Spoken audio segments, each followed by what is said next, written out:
आदरणीय मित्रों, नमस्कार। सर्वप्रथम आप सभी को भारतीय मनीषा के प्रतीक, महान तत्वचिंतक, दार्शनिक, कवि और संत कबीर की जयंती के उपलक्ष्य पर आप सभी को बहुत बहुत शुभकामनाएं, बहुत बहुत बधाइयां। मित्रों, मैं आप सभी का आज की इस छोटी सी परिचर्चा में स्वागत करता हूं। और इसके पहले कि हम आगे अपनी बातचीत को बढ़ाएं, मैं एक बात स्पष्ट करना चाहता हूं कि मैं कबीर के दर्शन पर, कबीर के काव्य पर बात करने के लिए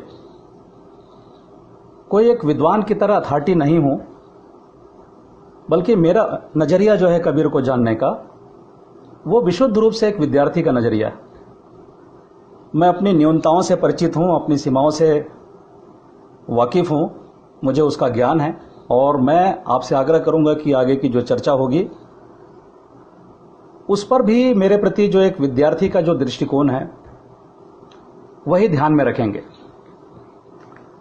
तो दोस्तों, कबीर का जो जन्म है वो 1398 सन में हुआ था। कुछ विद्वान इसे मानते हैं कि 1440 में उनका जन्म हुआ, लेकिन अधिकांश विद्वानों की यह राय है कि उनका जन्म 1398 में हुआ था। कबीर का जो समकालीन समाज था वह समाज तमाम तरह की जड़ताओं में जकड़ा हुआ समाज था। तमाम तरह के अंधविश्वास, तमाम तरह की धर्मांधता उस समय के समाज में निहित थी। कबीर ने जब इन चीजों को देखा तो उनका मन काफी व्यथित हुआ और उन्होंने जब आर पार देखा, करीब से देखा, तो उन्हें यह एहसास हुआ कि दरअसल जो सैद्धांतिक उदारता का दावा करने वाला जो समाज है वो व्यवहारिक धरातल पर, व्यवहारिक स्तर पर अत्यंत संकुचित और संकीर्ण समाज है। उन्होंने धर्म और आध्यात्म की शब्दावली के आधार पर उस समय का जो प्रचलित मुहावरा था उसको एक आधार बनाकर उस समाज की जो विडंबनाएं थी, विरोधाभास थे, विद्रुतताएं थी, विसंगतियां थी, उन पर गहरा प्रहार किया। लेकिन प्रथम दृष्टया हमें यह लग सकता है कि ये जो प्रहार है, कबीर जो हमला करते हैं, वो विनाश और विध्वंस के लिए, ऐसा प्रथम दृष्टया हमें लग सकता है। लेकिन समग्र रूप से अगर हम देखें तो दरअसल इसके माध्यम से वो एक रचनात्मक विकल्प हमें देते हैं जिसके आधार पर हमें एक खुशहाल और सर्वसमावेशी जो समाज है उसकी रचना कर सकते हैं, उसका सृजन हम कर सकते हैं। जैसे कोई एक मूर्तिकार होता है, वो एक बड़े से पत्थर को लेकर के जब उस पर छेनी और हथौड़ी चलाता है तो हमें प्राथमिक तौर पर यह लग सकता है कि कबीर जो है वो तोड़फोड़ कर रहे हैं या जो मूर्तिकार है वो तोड़फोड़ कर रहा है। लेकिन जब एक सुंदर मूर्ति हमारे सामने में निखर करके आती है तब हमें मालूम पड़ता है कि दरअसल जिसे हम विध्वंस समझ रहे थे वो सृजन का कार्य है। कबीर के जो वचन हैं वो एक प्रामाणिक ग्रंथ माना जाता है साथियों, बीजक उस ग्रंथ में संग्रहित है। इसके 3 मुख्य खंड हैं, रामायणी, सबद और साखी। इसके अलावा जो आदि ग्रंथ कहलाता है, जो पवित्र धर्म ग्रंथ कहलाता है, गुरु ग्रंथ साहिब, उस ग्रंथ में भी कबीर के विचारों को, कबीर की साखियों को, कबीर के शब्दों को उसमें समाहित किया गया है। कबीर के प्रति मेरे अंदर में जो रुचि जागृत हुई, कबीर के प्रति जो मैं आकर्षित हुआ, उसका एक बड़ा कारण यह है कि कबीर भौतिक जीवन से कभी भागते नहीं। वो इसी जीवन पे, इसी संघर्ष के मैदान पे रह करके, इसी रोजमर्रा की उठापटक के बीच में रह करके अपने धर्म और आध्यात्म की साधना करते हैं और अपने कर्तव्य का निरंतर पालन करते हैं। दूसरे शब्दों में हम कह सकते हैं कि जो उत्पादन का ढांचा होता है, जिसे हम इकोनॉमिक सिस्टम कहते हैं, उस इकोनॉमिक सिस्टम का एक अभिन्न या जो अनिवार्य या जो अपरिहार्य अंग है वो बने रह करके वो अपना जीवन यापन करते हैं। शुरू से अंत तक वो गृहस्थ रहे, उन्होंने कभी गृह त्याग नहीं किया। एक बुनकर बन करके वो निरंतर वस्त्रों का निर्माण करते रहे, कपड़े बनाते रहे और कहते रहे कि झीनी झीनी रे चदरिया राम नाम रसभिनी। अनंत दास नाम के एक वैष्णव संत ने जो कबीर की मृत्यु के बाद यानी 1518 के बाद में उनकी बायोग्राफी उन्होंने लिखी है, उन्होंने उनकी जीवनी लिखी है। उस जीवनी में इस बात का उल्लेख किया है कि कबीर जब अपनी लोकप्रियता की पराकाष्ठा पर थे उस वक्त कबीर अपना काम धाम नहीं कर पाते थे, उनके काम में व्यवधान होता था। तो इस दृष्टि से इससे बचने के पॉइंट ऑफ व्यू से इसके एक तरह से इसका विकल्प ढूंढने के दृष्टिकोण से उन्होंने एक तरकीब सोची और उस तरकीब के अनुसार उस समय की जो प्रसिद्ध नर्तकी थी शहर की, उनके साथ में दिन भर वो भ्रमण कर गए और जब वो वापस अपने घर में आए तो जैसी उनकी एक युक्ति थी, जैसा उनका एक पूरा प्लान था, उसके अनुसार लोगों ने उनकी आलोचनाएं की और लोगों से कहा कि देखो भाई, हम तो जिस व्यक्ति के बारे में सोचते थे कि वो एक संत प्रवृत्ति का व्यक्ति है, उसमें ये तमाम तरह के अवगुण दिखाई पड़ते हैं। तो अनंत दास इस बात का उल्लेख करते हैं कि कबीर दरअसल उस बात से काफी प्रसन्न हुए, गदगद हुए। उन्हें इस बात की बेहद खुशी थी कि चलो उसको अपना कामकाज करने का मौका मिला। तो कबीर के समय में उनके अपने पूरे सिस्टम में भले ही टेक्नोलॉजी साधारण हो, लेकिन उनका जो चिंतन था वो बड़ा ही असाधारण था। उनके पास में श्रम के साधन भले ही लोकल हो, लेकिन उनकी जो रचना प्रक्रिया थी, उनकी जो सृजन की एक प्रक्रिया थी, उससे जो उन्होंने चिंतन जो उन्होंने उत्पन्न किया उसका प्रभाव आज भी ग्लोबल माना जाता है। और इसीलिए कबीर के समूचे दर्शन में, काव्य में, उनकी वाणियों में आपको निराशा या उदासी के जो प्रतिबिंब है वो दिखाई नहीं पड़ते, बल्कि जीवन की मस्ती और उल्लास दिखाई पड़ता है।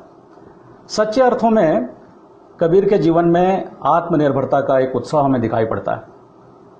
मित्रों, कबीर पर विपुल साहित्य रचा गया है। जिस तरह के कबीर के जीवन को हम देखते हैं कि बड़ा ही विविधतापूर्ण जीवन था, तो उनके साहित्य के ऊपर में या उनके काव्य के ऊपर में, उनके रचना संसार के ऊपर में एक बड़े ही विस्तृत फलक पर रचनाएं की गई हैं। मैं कुछ लोगों का नाम उल्लेख करता हूं यहां पर, जैसे G.H. वेस्टकोट नाम के एक विद्वान लेखक हैं। इन्होंने कबीर एंड कबीर पंथ 1907 में लिखा था। इसी तरह आचार्य क्षिति मोहन सेन, जो कि विश्व भारती जो विश्वविद्यालय है वहां के उपाचार्य थे, इन्होंने कबीर की जो मौखिक परंपरा है पूरे भारतवर्ष में, इस मौखिक परंपरा पर उन्होंने काफी एक प्रभावशाली काम किया है। और मौखिक परंपरा में जो कबीर बसते हैं, उनके जो गीत हैं, उनकी जो कविताएं हैं, उसका संग्रहण किया है, उसको संकलित किया है। और उन्हीं कविताओं के संकलन में से महाकवि रविंद्रनाथ टैगोर ने 100 पोएम्स ऑफ कबीर इस नाम से एक किताब लिखी। उसमें दरअसल वो कबीर की कविताओं का अंग्रेजी में तर्जुमा है, अनुवाद है। और पूरा जो पाश्चात्य जगत है, जब रविंद्रनाथ टैगोर के द्वारा किया गया ये जो अनुवाद उनके पास पहुंचा, तो वो स्तब्ध हो गया कि हम अपने यूरोपीय समाज में जो उस समय का जो रेनेसां था, जो पुनर्जागरण था, उसे ही एक बहुत बड़ी घटना मानते थे। लेकिन कबीर के दर्शन को, कबीर के काव्य को देखने के बाद में उनकी ये मान्यता टूटी और जो भारत देश है इसके प्रति उनकी श्रद्धा में निरंतर वृद्धि हुई। आचार्य क्षिति मोहन सेन और रविंद्रनाथ टैगोर की प्रेरणा से ही सन 1942 में हजारी प्रसाद द्विवेदी, जो कि हिंदी के बहुत बड़े आचार्य माने जाते हैं, उन्होंने एक बड़ी महत्वपूर्ण किताब लिखी जो कि आज विभिन्न विश्वविद्यालयों में वो कोर्स में पढ़ाई जाती है, प्रामाणिक किताब मानी जाती है। उस किताब का नाम है कबीर। इसी तरह से 1991 में जो विदेशी विद्वान है डेविड लोरेंजन, इन्होंने एक किताब लिखी है, उस किताब का नाम है कबीर लीजेंड्स एंड अनंत दास कबीर परिचय। कबीर परिचय एक किताब अनंत दास के द्वारा लिखी गई है। तो अनंत दास के द्वारा लिखी गई इस किताब के आधार पर डेविड लोरेंजन, जो कि दक्षिण एशियाई देशों में जो धार्मिक परंपराएं हैं, मौखिक परंपराएं हैं, गायन की परंपराएं हैं, उन पर काफी एक विस्तृत वृहत काम किया है। तो इसमें उस समय की जो प्रचलित मान्यताएं हैं, जनश्रुतियां हैं, किंवदंतियां हैं, इन पर इन्होंने अपनी टिप्पणियां दी हैं। उसको अपने समय काल के अनुसार उसको उस कसौटी पर जांचा परखा, और इसी श्रृंखला में एक किताब मेरी नोटिस में जो आई है उसका भी मैं जिक्र करना चाहूंगा। उस किताब का नाम है अकथ कहानी प्रेम की, कबीर की कविता और उनका समय। यह हमारे समय के जाने माने जो विद्वान हैं प्रोफेसर पुरुषोत्तम अग्रवाल जी ने 2009 में लिखी।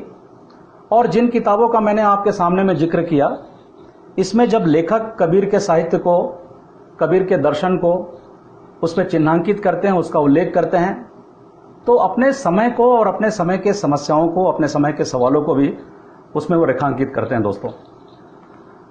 लेकिन मैं आपसे कहना चाहूंगा कि कबीर की जो उपस्थिति है वो साहित्य से ज्यादा लोक जीवन में है। वो 600 वर्षों की जो हमारी जो संचित स्मृतियां हैं उसका एक अभिन्न हिस्सा बन चुके हैं। हमारे दैनिक दिनचर्या में जिस तरह के प्रसंग आते हैं उसमें भी कभी कभी आपको कबीर जो है वो प्रकट होते हुए दिखाई पड़ते हैं।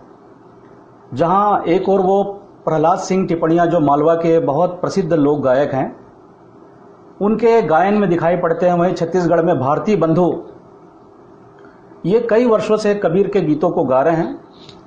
इनके लोक गीतों में कबीर के दर्शन होते हैं। वहीं दूसरी तरफ शुभा मुद्गल, भीमसेन जोशी या फिर कुमार गंधर्व जैसे जो शास्त्रीय गायन के जो उस्ताद हैं, उनके गायन में भी कबीर को देखा जा सकता है, उन्हें पाया जा सकता है।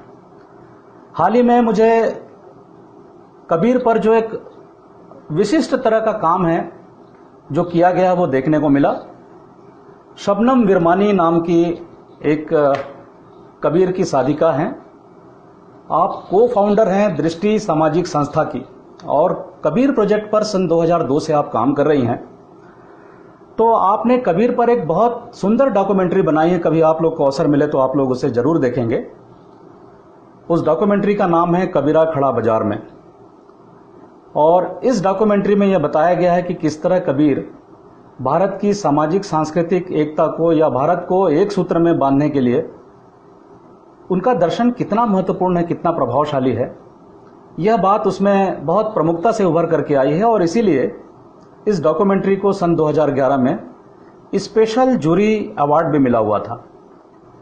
लेकिन समग्रता से अगर हम देखें तो कबीर के समूचे काव्य में केवल भक्ति, भजन, वंदना और वैराग्य नहीं, बल्कि मनुष्य के दर्द के प्रति, तकलीफ के प्रति, उसकी लाचारी, उसकी विवशता, उसके दुख संताप के प्रति आपको गहरी संवेदना और सत्य के प्रति उनका एक गहरा जो अनुराग था वो दिखाई पड़ता है।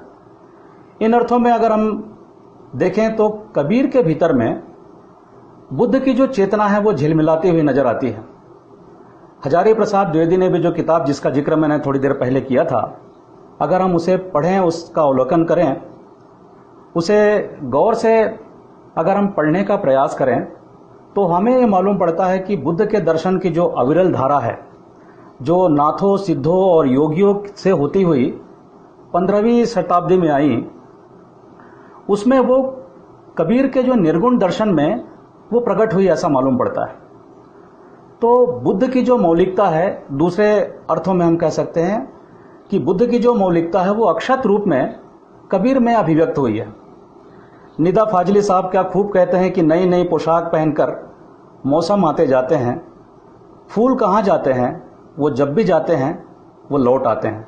ऐसा लगता है कि कबीर के विकट समय में बुद्ध जो है फिर से प्रकट हो गए हैं। इसमें बुद्ध के दर्शन का जो कबीर पर प्रभाव है उसे हम 3-4 बिंदुओं पर देख सकते हैं। पहला बिंदु तो यह है कि लोक भाषा, लोकहित और लोक जीवन की जो गहरी छाप बुद्ध के दर्शन में हमें दिखाई पड़ती है, वही हमें कबीर के दर्शन में भी देखने को मिलती है। बुद्ध ने संस्कृत की जगह में पाली भाषा का इस्तेमाल किया था। उसी तरह से कबीर संस्कृत भाषा की जगह में जो सदुक्कड़ी भाषा कही जाती है, जो विभिन्न स्थानों पे घूमने का, वहाँ के रहन सहन का, वहाँ की जीवन शैली का जो प्रभाव लेकर के जो विकसित होती भाषा, उसे हम सदुक्कड़ी भाषा कहते हैं। तो कबीर की जो पूरी रचनावली है, कबीर का जो पूरा अपना दर्शन है, उनका जो काव्य है, उसमें हमें मुख्य रूप से राजस्थानी भाषा, ब्रज, पंजाबी, अवधी और खड़ी भाषा की जो छटा है वो दिखाई पड़ती है। दूसरे अर्थों में हम कह सकते हैं कि कबीर में जो कंपोजिट कल्चर है, जो सामासिक संस्कृति है, वो बड़ी खूबसूरती के साथ में उसका सौंदर्य प्रकट हुआ है। विराट श्रमशील समाज जो था वो बुद्ध के चिंतन के केंद्र में हमेशा रहा है। उसी तरह से कबीर भी जो है वो कभी भी सामंतवादी मूल्यों के प्रवक्ता नहीं रहे, बल्कि उनके समूचे काव्य में समाज कल्याण की जो मंगल आकांक्षा है वो हमें दिखाई पड़ती है। बुद्ध जैसे हमेशा जो भी संवाद उनका लोगों के साथ में स्थापित होता है, उसमें लोक जीवन से ही वो उदाहरण लेते हैं। वीणा के माध्यम से वो खूबसूरती से बताते हैं कि त्याग और भोग जो है वो किस तरह से व्यर्थ हो जाता है। वो वीणा के माध्यम से अभिव्यक्त करते हैं कि वीणा का तार अगर बहुत ज्यादा कसा हुआ तो वो टूट जाता है और उसमें से जो संगीत है जीवन का वो प्रकट नहीं हो सकता, या बहुत ज्यादा अगर ढीला होता है तो किस तरह से उसे हम बजाने की जो कोशिश करते हैं उसमें जीवन का संगीत प्रकट नहीं हो सकता। यही बात जो कबीर है वो अपने ढंग से कहते हैं। बड़ा हुआ सो क्या हुआ जैसे पेड़ खजूर, पंथी को छाया नहीं फल लागे अति दूर। जब वो ये कहते हैं तो बड़े होने की व्यर्थता को दिखाते हैं कि अगर आपके सामने से गुजरने वाले हजारों यात्रियों को कोई आश्रय नहीं मिल पाए, कोई उन्हें सहारा नहीं मिल पाए, कोई उन्हें छाया नहीं मिल पाए, तो आपका जो बड़ा होना है वो व्यर्थ है। तो ये जो उदाहरण है वो लोक जीवन से ही लेते हैं। दूसरी महत्वपूर्ण बात कि बुद्ध ने अपने समय में नैतिक मूल्यों की जो स्थापना है उसके ऊपर में विशेष रूप से जोर दिया था।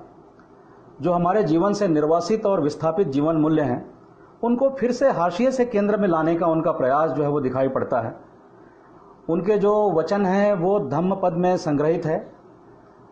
वो कहते हैं कि न पुफ गंधो पटिवात मेति, न चंदनम तगर मल्लिकावा, सतंच गंधो पटिवात मेति, सब्बा दिशा सपुरिसो पवायति। यानी चंदन, तगर, कमल या जूही के जो सुगंध है उससे कई गुना बेहतर हमारे शील और सदाचार की सुगंध है। कबीर इसको अपनी अनूठी शैली में कहते हैं कि पोथी पढ़ पढ़ जग मुआ पंडित भयानक होए, ढाई आखर प्रेम का पढ़े सो पंडित होए। शास्त्र ज्ञान या जो बहुत तरह की डिग्रियां हैं उसकी व्यर्थता को अपने इस छोटे से दोहे में वो व्यक्त कर देते हैं बड़ी खूबसूरती के साथ में। अगर हमारे अंदर में संवेदनशीलता नहीं है, हमारे पास में डिग्रियां भले ही हजार हों, लेकिन अगर हम समाज के ऐसे तबके के प्रति जो उपेक्षित हैं, दुर्बल हैं, निर्बल हैं, वंचित हैं, उसके प्रति अगर संवेदनशील नहीं हो पाए तो हमारी शिक्षा जो है वो किसी काम की नहीं। तीसरी महत्वपूर्ण बात, बुद्ध जिस प्रकार से वो स्वानुभूत सत्य होता है, जो अपना अनुभव किया हुआ जो सच होता है उसकी तरफ ध्यान देते हैं, उसी तरह से कबीर भी जो है वो कहते हैं कि मैं कहता आखन देखी तू कागज की लेखी रे, तेरा मेरा मनवा कैसे एक होई रे। बुद्ध भी जिस तरह से कहते हैं कि सत्य को पाने के लिए कहीं भी जाने भटकने की आवश्यकता नहीं, और किसी बात को तुम इसलिए ना मानो कि वो किसी महापुरुष ने कही है या कहीं किसी शास्त्र में लिखा हुआ है। जब तक वो तुम्हारी बुद्धि और विवेक की कसौटी पर खरा नहीं मालूम पड़ता, उसे कुछ भी अपनाने की जरूरत नहीं है, उसे जरा भी अपनाने की जरूरत नहीं है। कबीर भी कहते हैं कि मोको कहाँ तो ढूंढे बंदे मैं तो तेरे पास में, ना मैं मंदिर ना मैं मस्जिद ना काबे कैलाश में, ना मैं तीरथ ना मैं मूरत नहीं योग वैराग्य में, और खोजी हो तो तुरत मिल है पल भर की तलाश में। तो ये इस तरह की जब वो बात कहते हैं तो एक तरह से व्यक्ति के अपने पूरे मन को वो स्वतंत्र करते हैं, उसको लोकतांत्रिक बनाते हैं। चौथी महत्वपूर्ण बात यह है कि जो बुद्ध का पूरा जोर है उन्होंने मन की पवित्रता पर केंद्रित किया है। जैसे रहीम कवि कहते हैं ना कि एक साधे सब सदे, उसी तरह से मन की पवित्रता पर बुद्ध ने पूरी तरह से अपना ध्यान केंद्रित किया है। धम्मपद से ही मैं एक और सूत्र आपके लिए उद्धृत करता हूं कि यथा अंगारम सुच्छन्नम वुट्ठी न समति विज्जति एवं स्वभावितम चित्तम रागो न समति विज्जति। जैसे अच्छी तरह से ढके हुए घर में वर्षा का पानी नहीं घुस पाता, उसी तरह से जो अच्छी तरह से सुसंस्कृत मन होता है उसमें राग और द्वेष प्रवेश नहीं कर पाते। कबीर अपने एक अनोखे अंदाज में कहते हैं कि माला फेरत जुग भैया मिटा न मन का फेर, कर का मन का डार दे और मन का मन का फेर। या उनका जो दूसरा दोहा है, आप उसको देखेंगे कि मन न रंगाए जोंगे रंगाए कपड़ा, उसमें भी वो मन की पवित्रता पर, मन की सिद्धि पर वो विशेष रूप से ध्यान आकर्षित करते हैं। तो मित्रों, कबीर के समूचे दर्शन को, समूचे काव्य को अगर हम देखते हैं तो जैसे वो एक कविता में कहते हैं कि अष्ट कमल का चरखा बनाया पंच तत्व की धुनी, तो उनके समूचे व्यक्तित्व में यही 5 तत्व जो है वो बड़ी कुशलता के साथ में, या कहना चाहिए कि बड़े सुंदरता के साथ में दिखाई पड़ते हैं। उनके व्यक्तित्व में हमें आसमान की जो असीमता है वो दिखाई पड़ती है। उनका व्यक्तित्व जल जैसा प्रवाहमान है, वायु जैसा गतिशील है और पृथ्वी जैसी ममता है, अग्नि जैसी प्रखरता है उनके अंदर में, और जिसकी आभा में या जिसके आलोक में, जिसकी रोशनी में हम अपनी चेतना को उज्जवल बना सकते हैं। मित्रों, कबीर जैसे संत जो होते हैं वो समयातीत होते हैं। समय भले ही बीत जाए पर वे नहीं बीतते, बल्कि समय ज्यों ज्यों बीतता चला जाता है उनकी प्रासंगिकता और भी बढ़ती जाती है। अहमद नदीम कासमी साहब ने क्या खूब बात कही है कि कौन कहता है कि मौत आएगी तो मैं मर जाऊंगा, मैं तो दरिया हूं, सागर में उतर जाऊंगा। ऐसा लगता है कि कबीर निरंतर एक दरिया से सागर और सागर से महासागर बनते जा रहे हैं। उनकी शिक्षाएं हमारे देश को, हमारी संस्कृतियों को आपस में जोड़ करके एक शक्तिशाली समाज का निर्माण करने में आज भी बहुत ही प्रभावशाली सिद्ध हो सकती हैं। आप लोगों ने वक्त निकाला, मुझे सुना, मैं आप सबके प्रति आभार व्यक्त करता हूं। मेरी आप सभी लोगों ने हौसला अफजाई की, मैं आप सभी के प्रति अपनी कृतज्ञता व्यक्त करता हूं। बहुत बहुत धन्यवाद साथियों, नमस्कार।